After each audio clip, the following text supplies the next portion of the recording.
All right, hey guys and coaches, welcome back to the Foundation of Greatness podcast, episode 4. As you know, sometimes we invite coaches and sport coaches and really talk about their relationship. And then sometimes I do a deep dive with a specific coach that I think brings a lot of value and a unique perspective. And that's what we'll be doing this week with Coach Matt Cates, Penn High School in Indiana. He's a 15-year coaching vet. He's going to tell you a little bit about himself. You know how we do it. We don't waste a lot of time on the bio up front. You can read that about later, but we want to know the story behind the coach. So we're going to take that same template as a workout, as you've seen us to do in the past, and we're going to open up our warm-up or our prep phase with Coach Cates. Again, he sees about 800 students a week at Penn High School, anywhere between 400 and 500 a day. So a large endeavor for a coach to take. But he does a great job. Well organized. Athletes come out of there really well prepared, either for the next level or for life. And so we're going to have a really great conversation. So, Coach, welcome to our podcast. Thank you very much. I appreciate the invitation. It's an honor to be a part of this. Yeah, fantastic. All right, so we're going to get into the warm up, just like with our athletes. We warm them up to see where they're at. And so I would love to find out in our prep phase, how did you get in this journey? How did you get into this profession of all the professions to get into, high school strength and conditioning? What's the story behind Coach Cates? Yeah, it actually, I mean, the nuts and bolts of it are, I've always been an athlete. I played football in high school and I played football at small college. And so that obviously geared you up to always love to be in the weight room and all that type of stuff. But as far as the actual strength coaching part of it, because I always knew I wanted to coach. I wanted to do something in physical education. But then it shifted towards wanting to really hone in on the strength coach. My junior year in college, I suffered an injury. A torn bicep tendon was out for the year. And given my penchant for, leadership in the weight room and work ethic and the drive, our strength coach kind of pulled me aside and said, hey, listen, help me out. Coach Ron Plans, and he was also our defensive coordinator, and helped me with the workouts. You can help watch in the weight room and everything else like that. So we followed the Husker Power program, and the Husker Power program on he had all the technology for it, the disc. We printed off hundreds of individual sheets a week and organized them. But that's really what drove it.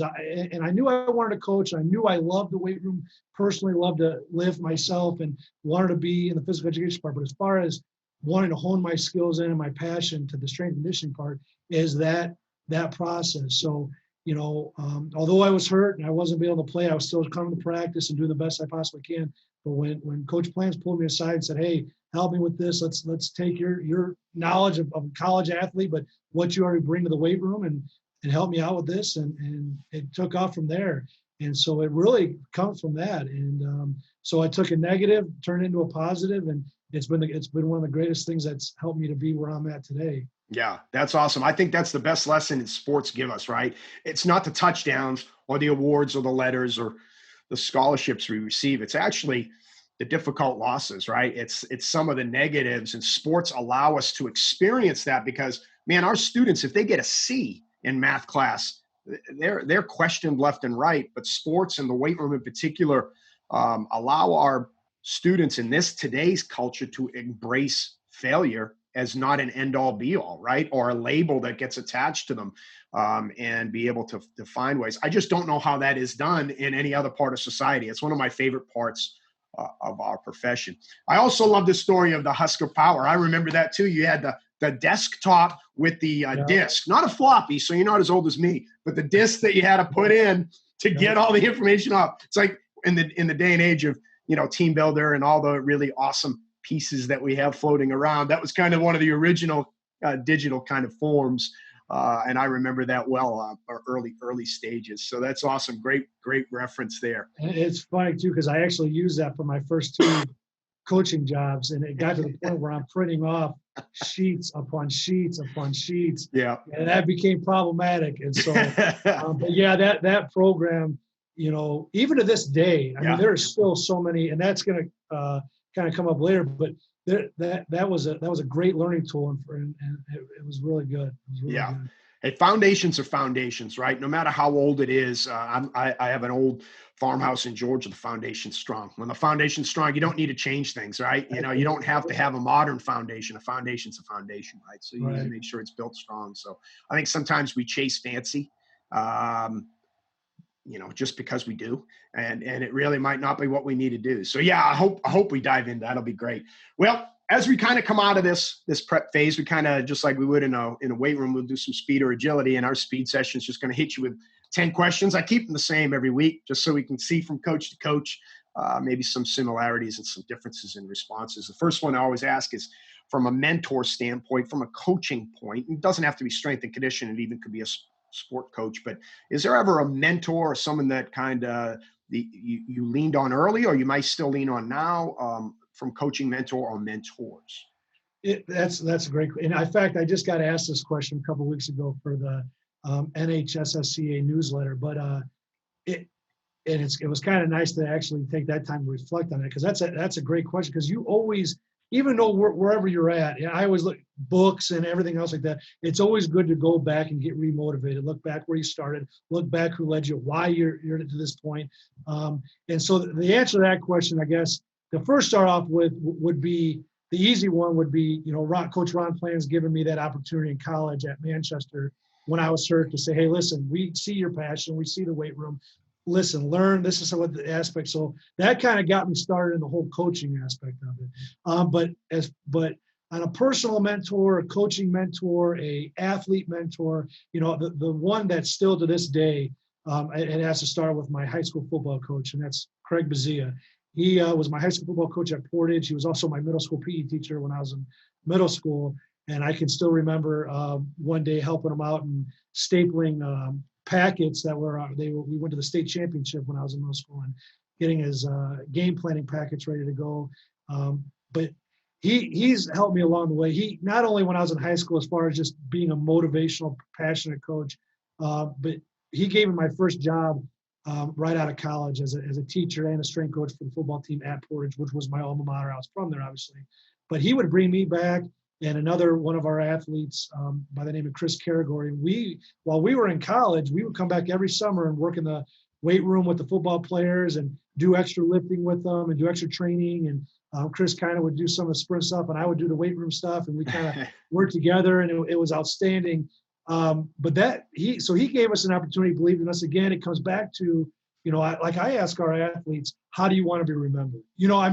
Really, it's high school. You're going to go on. College is going to be the greatest years of your life, and then when you're an adult. But right now, what are the things when you leave, your legacy, your work ethic, so for me, that how I was remembered was, the weight room guy, the passionate guy, the hardworking guy. And honestly, it helped out with the future, because, my coach saw that. He knew I was big into the weight room and believed in what I could bring to the weight room. And besides just bringing us back for the summertime and give us something to do, he gave me my first job.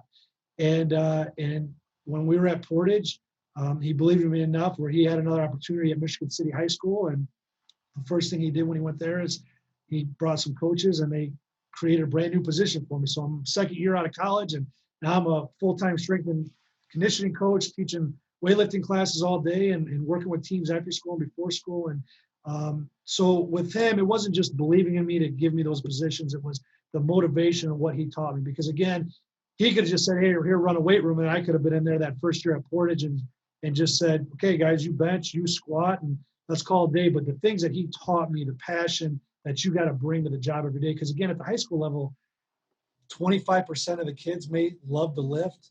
And then how are you going to get the other 75% on board? And one of the things he always instilled in was bring passion, bring energy, and kids love it. They like the strobe lights. They like the nice shiny things. They like the extra motivation. It's not just about this, it's about everything to get everybody on board. So those are a lot of things that he taught me, is the care and the passion for that.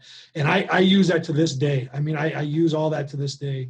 And the last one, the last coach I do want to just give a quick shout out to is Coach Corey Yeoman, Hall of Fame coach at Penn High School. He's really opened my eyes up for the past 5 years as far as being a successful coach, highly successful coach, but the personal types of situations. He's an outstanding man. He's a great, no matter how old I am, he's a great coach to look up to, and he's really helped me out and taken me under his wing and added extra things onto what Craig Mazzia has done too. So, I have to name all those guys because they've all helped me and molded me and shaped me to the coach I am today. And I think it would be a disservice not to mention them. No, I think it's awesome. And, you're highlighted, we talk about it all the time in coaching and talk about being a transformational coach as opposed to a transactional coach, right? Not always trying to get something from somebody. But I think what you brought up is those were all transformational coaches. But by the way, they helped you get a new job. They gave you value. So transactions aren't bad. Being able to provide me a new job on top of teaching me how to do it. Oh yeah, that's great. And that's what this podcast is about. We try to dive into the whys, not just the X's and O's, but you got to understand some of the X's and O's to understand the whys. So I think that's great.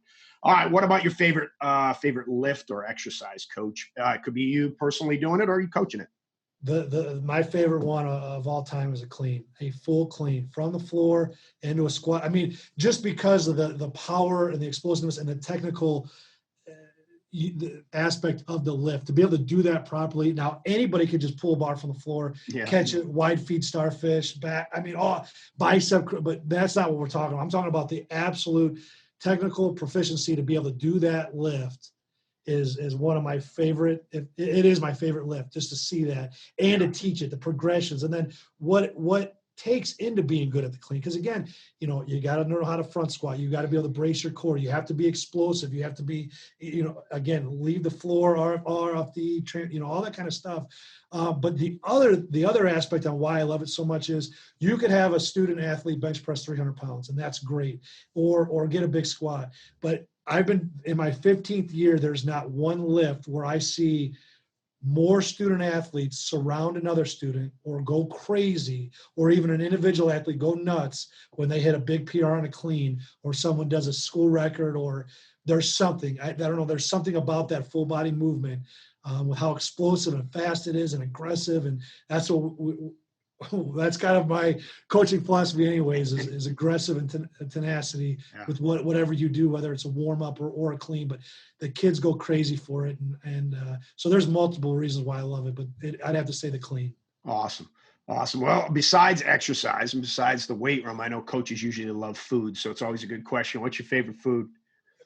So that took me that could take me half an hour to list. The top one. Remember, this is a speed round now. Now exactly. Speed round. I know. Once I start getting off on a tangent, it's hard. But the one that makes my mouth water is a good ribeye steak. Oh yeah, ribeye steak.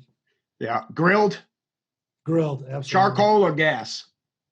No, geez, Pete says I might leave the podcast after I answer this.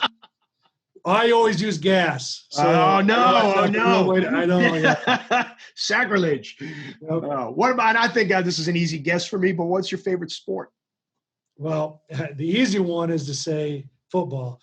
But when you're working with all the athletes in the world, I have to say all sports. And I mean that. I mean, our girls lift as hard, if not harder than our boys. I mean, and it's been, so I can't, passionately, what do I watch every Saturday? Notre Dame football. But throughout the week, it's all sports. Gotcha.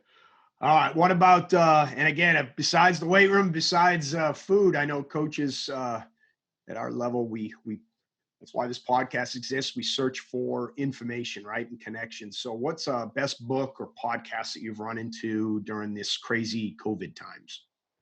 There's a lot of things.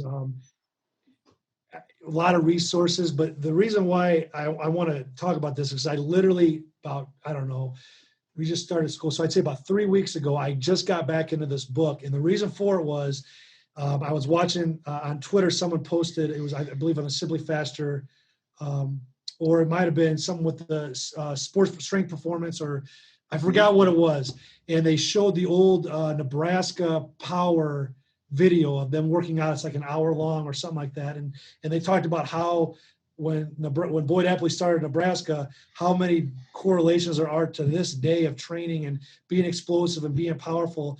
And so after I watched that, and it's an old video, I mean, it's in the 90s or 80s or something. Yeah. It's an older video. So I watched that, and the first two books I bought coming right out of when I was in college, because we were the Husker Power, was The Path to Athletic Power and Complete Conditioning for Football by Boyd Epley. And so after I watched that, I was like, I'm going right back into the. So I went and I started rereading The Path to Athletic Power by Boyd Epley. And just again, to see the correlation, go back through the stuff I used when I first started this and what am I still using? And, the set rep schemes or the idea of, this or that, it still works to this day. And just kind of just to touch base with that book. So I have the Path to Athletic Power by Boyd Epley. It's an older one, but it's still a great one. It's still a great one. Fantastic. How about best advice you ever got from anybody? So I'm going to go 2. And I know this is speed round. And You're good, brother. Keep firing. So we'll just put this. I was a defensive lineman in college, so my 40 was a little bit slower, so I'm taking my time. The first one was Mr. Don Alkire was a principal of mine, and I remember he said after my first year teaching, he loved the organization, he loved their discipline, he loved all that stuff, and I remember him saying he's been in education for years because he actually retired 4 years after he hired me, so he had been in education for a long time. But he said no matter what kids say, no matter what adults say, kids thrive on discipline and organization. So if you have kids that may act a fool or don't do things the right way, stay with them because no matter what, at the end of the day, they love that environment. And so every time I think, maybe we shouldn't be this organized, not organized, but maybe this to the point or hard on a student or whatever the case is, I keep coming back to that because, again, if they know you care, they know you're passionate about what you're doing, and there's a why to what you're doing. You can't, people say, oh, you yell, but did you yell to yell or did you get intense because there's a point to it? And when he said that, he goes, no matter what, kids love discipline and they love organization. That just sticks with me. And then the last one was, like my old coach Bazia, I talked about, there's got to be a why and how do you get everybody motivated?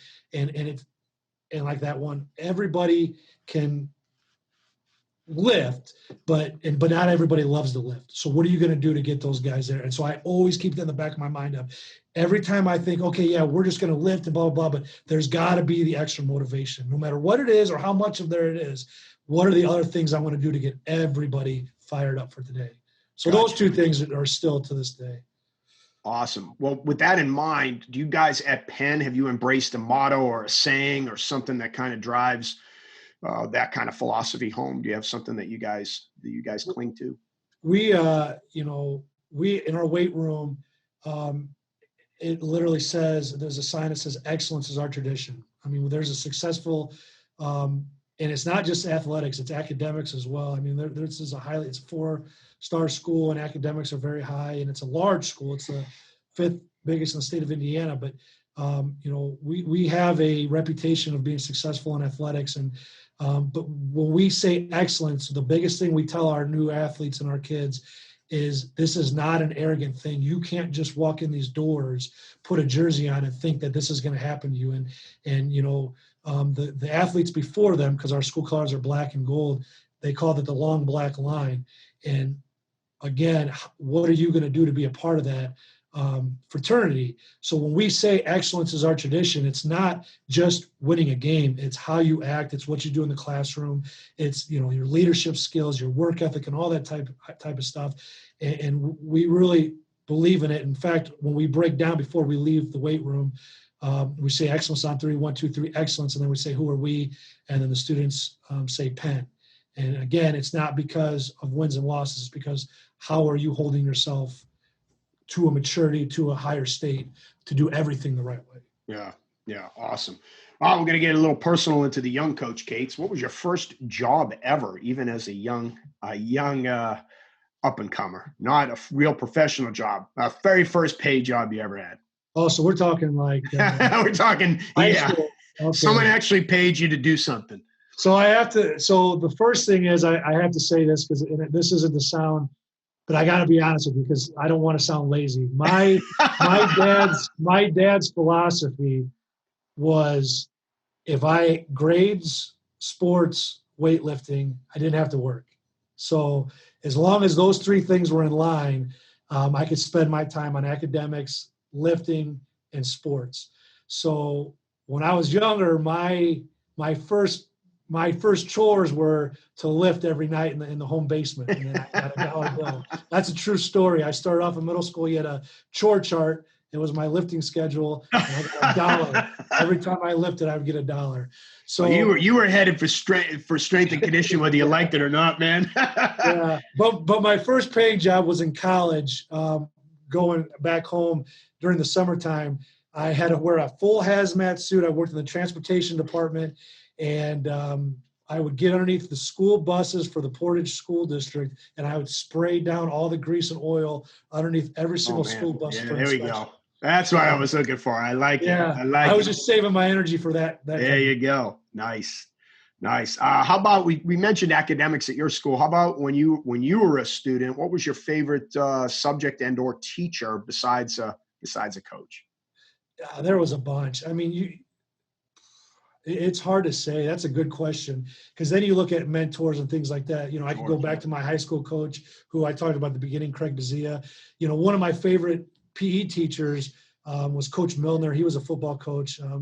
His name was Terry Milner. He actually was an athletic director at Portage for a few years, but he was a great one too, because he was by the book. I mean, he was to the point. He was on top of things. He believed in the weight room and all those types of things. So those are two easy choices. Every teacher, I think, has impacted me in one way or the other.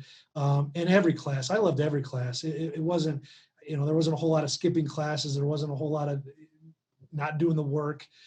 So I think every teacher kind of influenced me in some way. So gotcha. Hats off to all the teachers out there. That's right.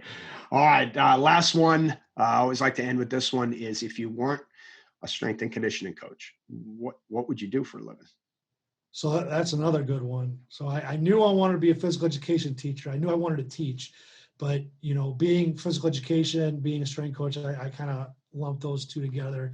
So what I'm going to say is, one semester in college, I actually took 2 classes towards an English teacher degree. I always thought I could write good papers, and I always loved giving speeches in front of class, which actually kind of helped me out with being a strength coach and talking in front of people. So I thought for some reason that maybe I could use that motivation to thrive in that aspect.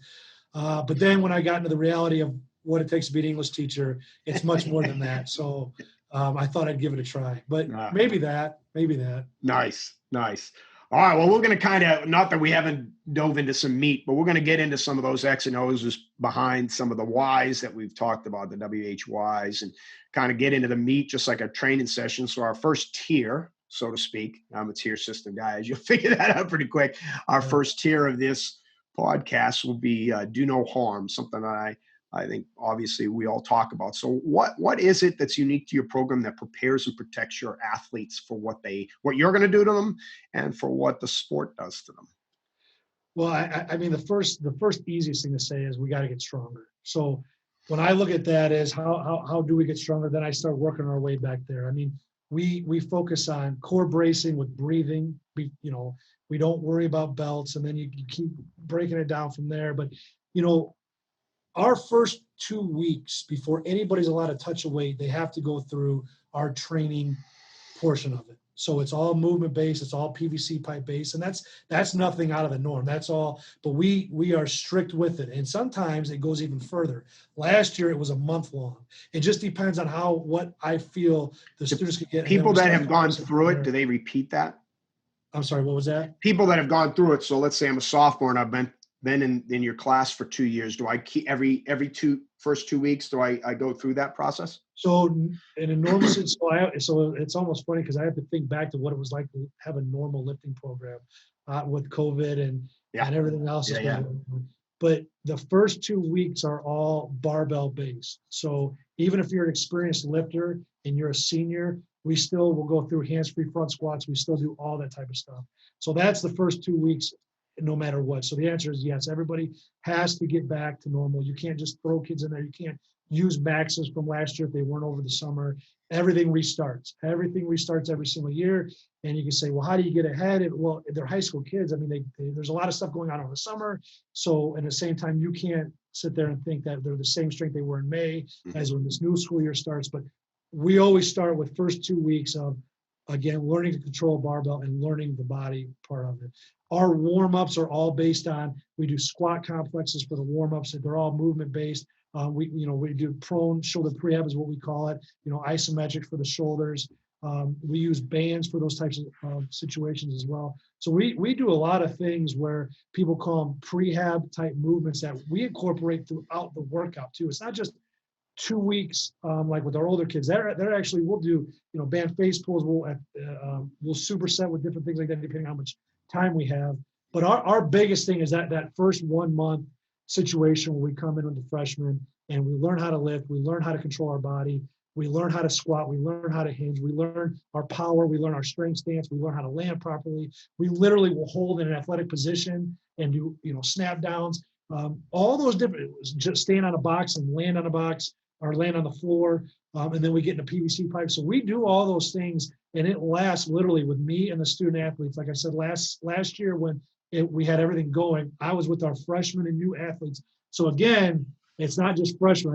We call it rookies. So you could be a senior that has never taken the class before, Sure. and you'd be in the same group. There's no ego. We check it at the door.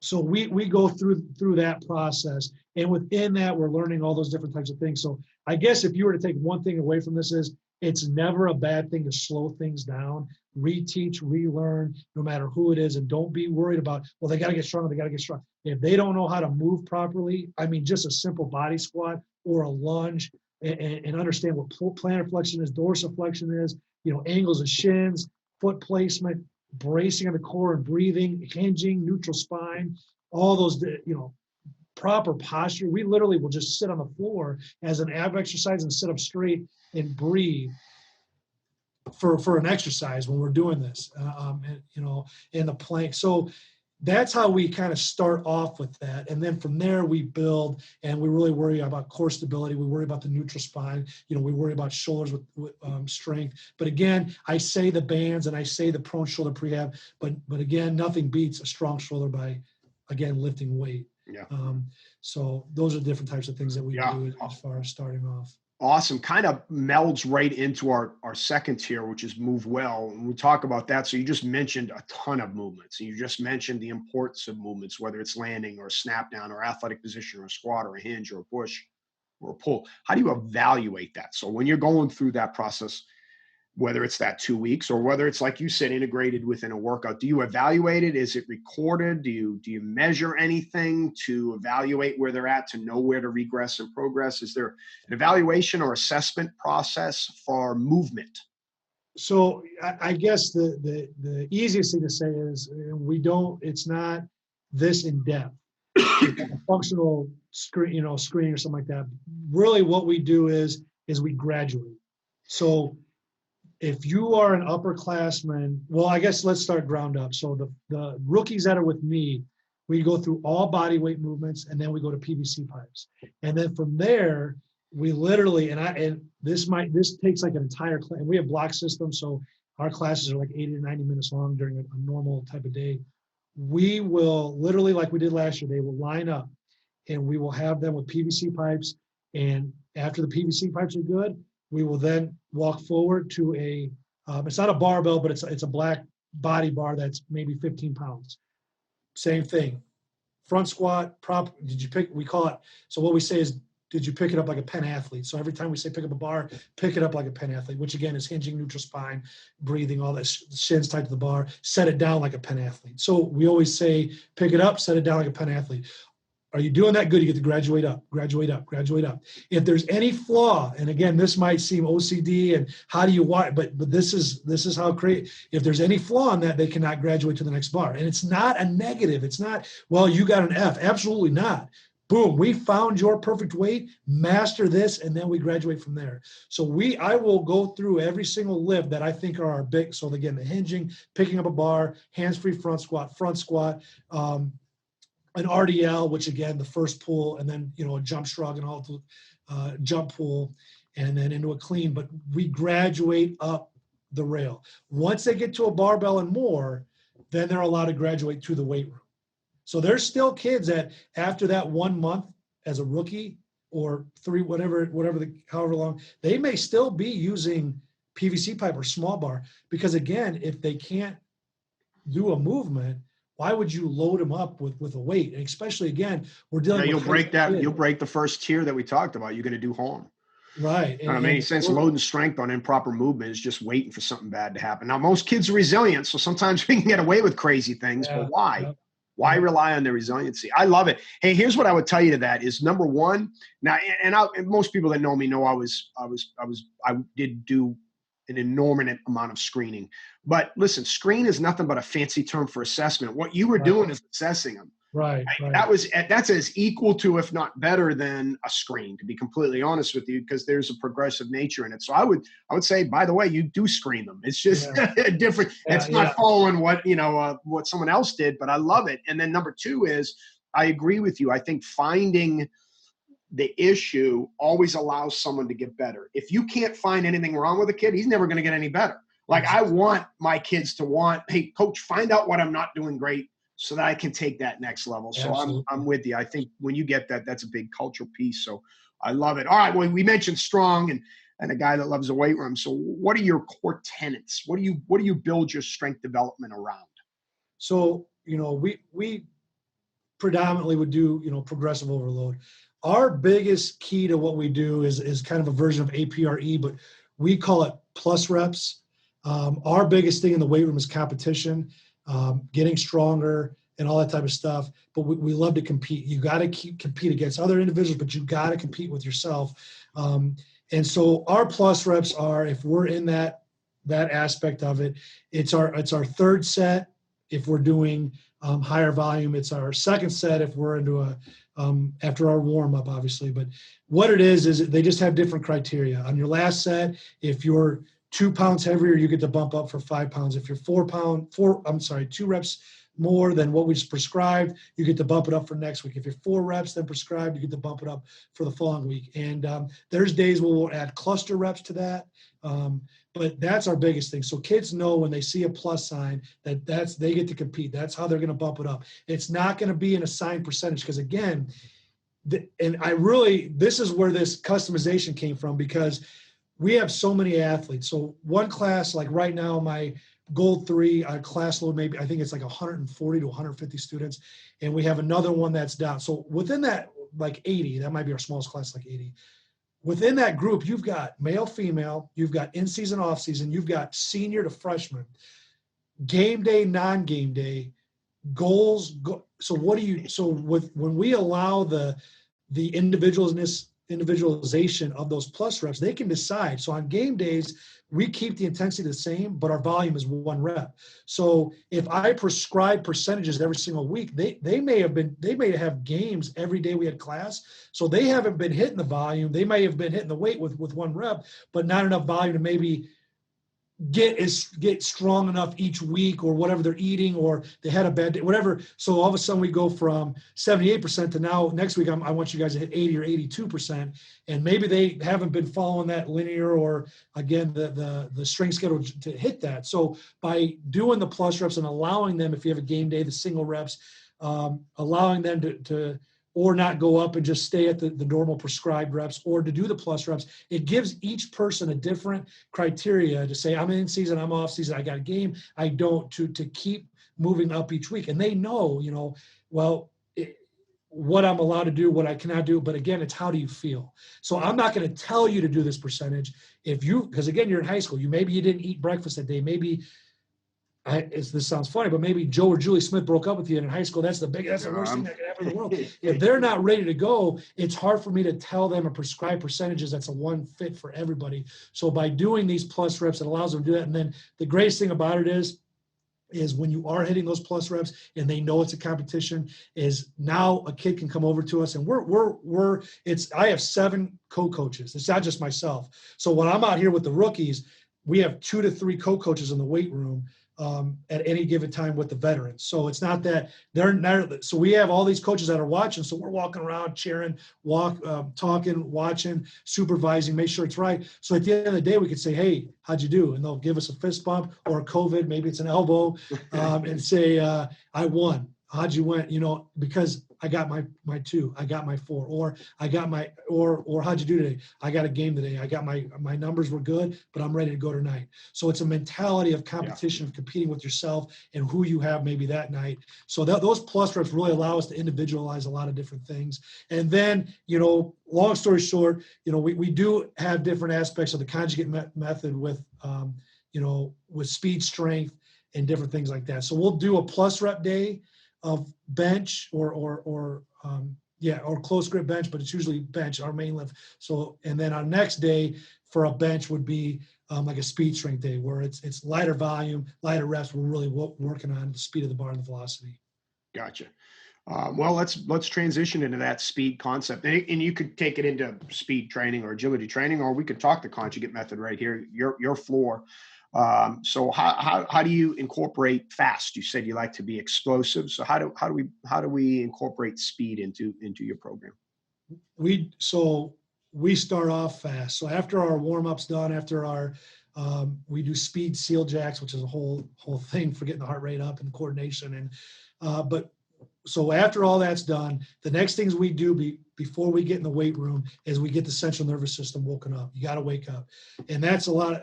So we do medicine ball slams every day, chest press, overhead slam, chops, side to side chops, medicine, or we'll do 1 foot horizontal throws, all those different types of things. Then from there, we get into horizontal plyos or vertical snap down, land, stick on one leg, stick on both legs. And then from there, everybody lines up. And no matter if you're a swimmer, a football player, a golfer, everybody is taught the 40-yard sprint stance. And we always do a 5 to 10-yard sprint. We do 2 reps before we go to the weight room. So that's how do you record those? Like Tony Holler, record rank. What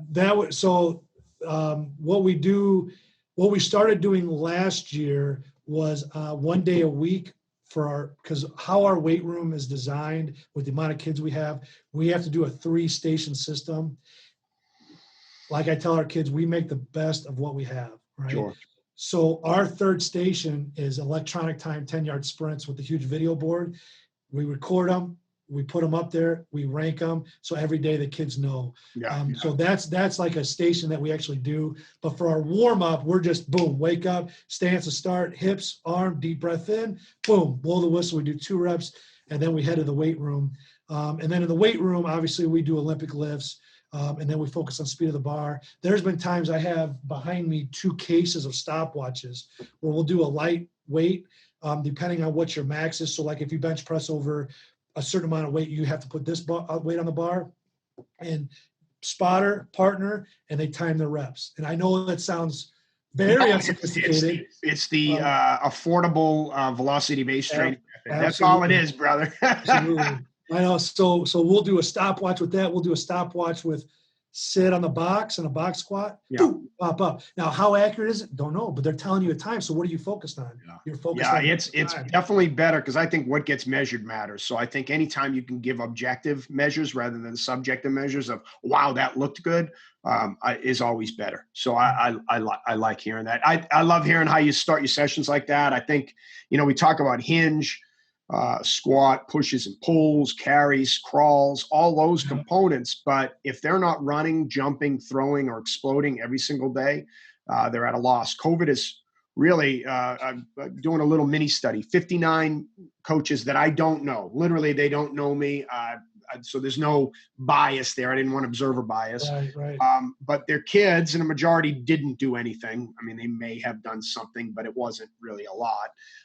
And I justify that. But anyhow, coming back after on average 12 weeks of some longer, some shorter, but 12 weeks of off period of times, the ones that did run, jump, and throw on a regular basis and at least get into an athletic stance, we'll call explode, all their 10s, 40s, verticals, long jumps, and medicine ball tosses for distance have all been extraordinarily better. Yeah. Their bench, squat, and cleans all went down. Deadlifts went down. The ones that didn't run, everything's down.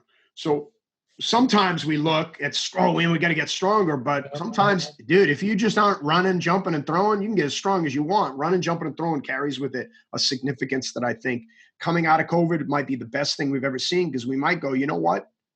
Might just run, jump, and throw might be better than trying to get an extra 10 pounds on your deadlift. We might be okay. And it's, you're 100% correct. And I think that's one of the things that's really made me dial it back, because of all the protocols you have to have in the weight room. Yeah. As far as simplicity is good. Keep it simple. I mean, there is something behind that. And sometimes we've talked before, and you kind of want to. We chase what we like, right? Exactly. We're strength coaches. We chase bench, squat, clean deads because we're strength coaches. But maybe that's not, it's time for us to start looking at what's important to the athlete and the non-athlete, because again, 6% of our kids are going to be athletes past us. The other 94 aren't. Like, so what are we really doing? Yeah. I love hearing that, man. All right. Our last piece of the main session, and then I'm going to give you a soapbox to talk if you want. But the last session is thrive. I think it's the most important thing, because if we do all the things we talked about, Coach, right now, and your kids do all the things they talked about right now, and they don't enjoy every minute of every day with you, what the heck have we done? And so what is it? I know a couple pieces you've shared with me. What is it that really drives your culture in your community? Well, first, if you come to our weight room, it's off the charts loud. It is loud. We play edited music, but there's a day where you could have Tupac blaring. It's edited. Or you could have 70s rock. I mean, it's just whatever we play is loud. Our kids know that the atmosphere's got to be hyped. I mean, and me too. The first thing I did when I got to, there's just something I want to grab real quick. Yeah. The first thing I did when I got to Penn was, in any school I've ever taught at, is there's no tables, there's no chairs, there's nothing in the weight room.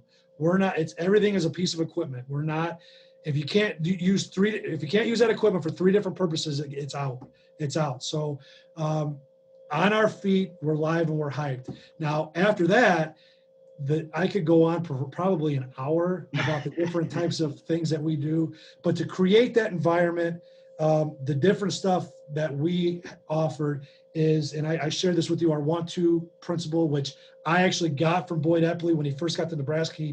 He put the athletes into 3 categories: want-tos, can't-dos, or want-tos, have-tos, and jerks. Now, mine is want to, have to, and can't do, because it's hard to go. You're not right word, yeah. So when our athletes achieve a level of success, not just by how strong you are, but how you behave and act. If I'm just showing it up here. Yeah. Every year we have different colors, but it says a want to. They get a want to band. We have lifters of the week, where each week we hand out to a male and a female, and we have the National Guard that sponsors it, but they get their work boots, socks, lifter of the week. We have what we call War Daddy Week. So 2 years in a row for spring break, I went down to University of Auburn and hung out with their assistant strength coach, watched their workouts, and we were watching video, and it was of Dante Fowler when he was at Florida, and he was tearing up Auburn, and the grad assistant was in there, and they said, well, who is that guy from Florida? And Dante Fowler is obviously in the NFL now, and he said, we call those guys War Daddies, and that stuck with me. So I'm not going to get up and move around because I started to get excited. But we have a boxing bell, not a bell, but it's a boxing. Oh yeah, I had one. Yep, the ring bell. Yeah. Yeah, and it's got a piece of athletic tape, and it says War Daddy on it. When we do our PR weeks, which is we bring the bell on there, we ring the bell. Love it. We have the combine at the end of the semester, so we do different testing. We do the plus reps, we do the War Daddy week, but we do a combine at the end of each semester where it's bench, front squat. We do front squat testing. We don't do back squat testing. And then it's a hang clean. That's a whole nother story, but in the future we'll do a clean from the floor. But it's those 3. And then we do vertical jump, broad jump. And then we do electronic time 40, electronic time pro agility, electronic time 10. We put all that data into the books, and we get strongest in the school, pound for pound, strongest in the school, strongest team, fastest team. Everybody's ranked. We get awards out and all this other type of stuff. The kids love to see what team's the strongest, what team's the fastest, who's the So we have awards and categories for all that. We have a board in the weight room that is not full 500, 800, 1,000 pound club, because that's great. But you're an athlete. You'd rather say, oh, I'm an All-American, I'm All-State, I'm varsity. Yeah. So our weight room board is varsity, All-State, All-American. we have weightlifting belts that if you're top 5 strongest in the school, they're black leather belts, and on the back of them in gold lettering, that's Vegas gold, it says alpha. So when you walk in the weight room, if you're top 5 strongest in the school based on body weight, because everything we do is based off of body weight coefficients, because you could bench press 400 pounds, but if you can't squat 400 pounds and you can't jump higher than 2 inches to do a vertical, are you really a better athlete? And we want our kids to be better athletes. So they get to wear alpha belts when they're in the weight room. So you can sit there and all that kind of stuff. So there's a million things we do, because it comes back to what my old high school coach and one of the mentors I talked about was, some kids love to lift. There's no doubt about that. But what are the shiny, great motivational tools that you're going to use for everybody else? And those are just some of the things. And there's a lot of stuff, and it may seem like, well, how do you keep track of it? But you do it because it gets the kids going, and it creates the environment, it creates the atmosphere, and it's awesome. I mean, it really is. Well, that's awesome. All right. Well, Coach, you got, if there's anything you'd like to talk about with the profession, things you'd like from it, things you like for it, things you like about it, things you don't like about it, you got 5 minutes or so to have a soapbox. And this is what we call the unedited version. I always lead with that in case people want to stop the podcast. They don't have to, but this is one that you literally are unedited. You can say what you want, how you want it, and where you want it. This is like the jerk comment a minute ago. You can call people jerks here. It's all right. This is the section where we open it up. And it is a chance for you to get something off your chest if you have it, or pound your chest if you want. So it's up to you. 5 minutes for you, my brother. Well, I got a list here of names that I'm going to not just joking. I'm going to use this time for 2 things. The first thing is I want to thank Penn High School. I want to thank the students that I'm working with, the coaches I'm working with, and I especially want to thank the 7 co-coaches that every day bring it just like I do. I sit here and I talk about 800 to 900 athletes, and none of this stuff is possible without the 7 co-coaches that I work with on a daily basis. It's not possible without the athletic department believing in what we're doing to give us this and to give us a new weight room we have going up, and we'll have 2, there's the things that they believe in that allow us to do this. So I got to thank everybody there. The co-coaches, the other coaches, the student athletes, the administration, and that's not just to sit here and say, oh, he's not getting in what I asked him to get. I mean, this job isn't what it is without him. So I don't have this venue to sit here and say things without all those people. So it starts with them. The other thing too is, I think I'm proud of the strength industry. I think there's a lot of things on social media that get overblown, and people like to critique too many people and not kind of stay in your sandbox and what works for you and that kind of stuff can get annoying. But I think strength and conditioning as a whole is outstanding. Think about it. We're having this hour-long conversation, not about Alabama strength coach, not about Notre Dame strength coach, not about a high school strength coach that's working with all these student athletes and what we're trying to do here at Penn and what other people across Indiana and America are doing. And it's trickling down, because I know we're trying to start a bus service to get middle school athletes here. There's high schools right now that have middle school weight rooms for their middle school. So my thing is hats off to the guys that are doing it the right way, and keep going, because you're just pushing this forward, and it's shining a bright light on the necessity of, it's not just about bench press, it's about coaching these kids up to be responsible citizens as they get out of high school. Like you said, the 6% that are going to do something, the 94% that are not. And I wholly believe, because what it's done for me, it's not just about weight, it's given me so many different opportunities, from being hurt to a job to financial to this and that. And so I think as a whole, it's rock and roll, and my hat's off to the ones that are doing the right way, and keep at it, and keep promoting and keep helping each other out and supporting each other, because it's only getting bigger and better. And when we have time like this and we're talking about high school athletes, that right there sums it up. So yeah, I love it, man. Great use of the finisher, brother. Well, guys, I told you it was going to be a great episode. I'm honored to really get to know Coach Cates over, we've met with NHSSCA and some other events over the period of time, and COVID, one of the great things of COVID, and we tend to get lost in the negative, but the great things is this virtual connection that I've been able to get with some coaches. And Coach, I'm honored that I'll be able to grow that relationship with you. This was an awesome podcast. We're going to put up all your contact information. I'm sure people will be reaching out maybe for some more details and to really connect. We have a thing that we talk about is connection trumps communication. So I'm sure that'll be on the lookout. But guys, thank you. I can't wait to do the next episode and have you along for the ride.